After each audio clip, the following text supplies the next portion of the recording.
All right. Well, great win, great atmosphere. Renee Carlson and the WNIT staff did a phenomenal job. All 4 games on the front end, communication just throughout, and they were first class. And so it's such a privilege to be a part of it. It was a first time, so it's strange to start this early with a tournament to play. You know, I looked at yesterday, Irvine won, DePaul, or not DePaul, but who was the other Pacific. team? Pacific with a big win over Drexel. You know, then we play DePaul, a ranked team, and you play, you know, Missouri State, who should be a ranked team and will be. And was nothing but impressed by them today. Well coached. Mox does a great job. Awesome. I mean, first year opportunity for her, or first head coaching opportunity, and I couldn't be more impressed by the way they approach the game, the toughness that they play with, the confidence they play with, and then just a great scheme. I thought that everything they did made sense today. They made life hard on us, and made us really have to work, made us have to grow up on the fly. You know, and who we are as a competitive team is evolving like it does for everyone, and we moved the needle a bunch today in the way we competed. In that second half, we really had to elevate, and this team dug down and found a way to beat a very good team. And so I'm very impressed overall and really happy with our group, the way they responded to the challenge today. And you know, if you say the preseason's about preparing for conference, I mean, we're way down the road. You want to throw the USA game in there with that. The experiences that we've had to this point are the toughest and most dynamic that I've had at this point of the year since I've been here. So really pleased and happy for our group. Mick and Destiny, this is 2 games in a row. You guys have been in a battle. Things may not be going your way, and you've gone on a run. You guys were down 8, came back to take the lead after the third. What have you guys learned about yourselves from those 2 maybe specific moments, how you were able to kind of battle through that and take advantage? I think it shows our resilience a little bit in terms of how if we get down a little bit, we're able to chip away and get back into the game. Defensively is where the shift in the game came. We changed momentum by shifting to that zone, and after that we were able to get into offensive flow, and Destiny hit a big 3 going into the fourth quarter to put us up 6. I think it comes with a little bit of maturity too, to realize when you're wrong and you have to step up and listen to the staff, and that you may not be giving 100% all the time. And I think that's what our team did when we went into halftime. Took the bad and tried to turn it into a good, and came out and gave it our all. Scott, I was kind of going to ask you that. You got down to 8.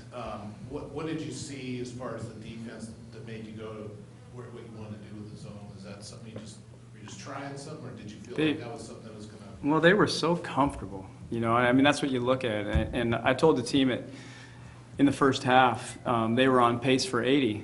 You know, and I said, it's tough to win games at 80. In fact, I'm not really sure how.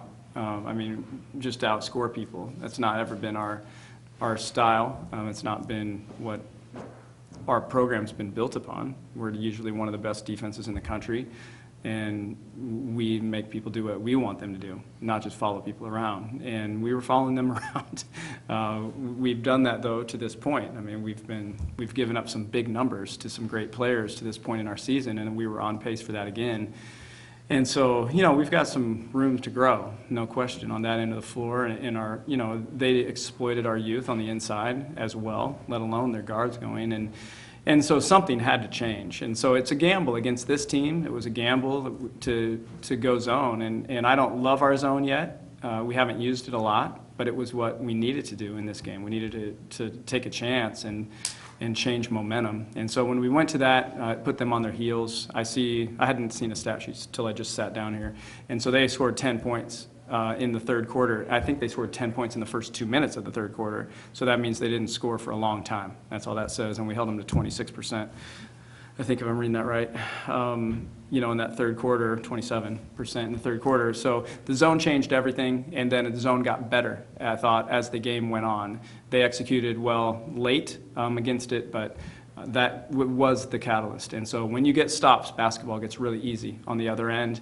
We got into a great rhythm offensively. That ball started to move, and when we're at our best, we're making you miss most of your shots, and we're running it at you and moving the ball at a pace where you can't catch up to it. And that's what happened.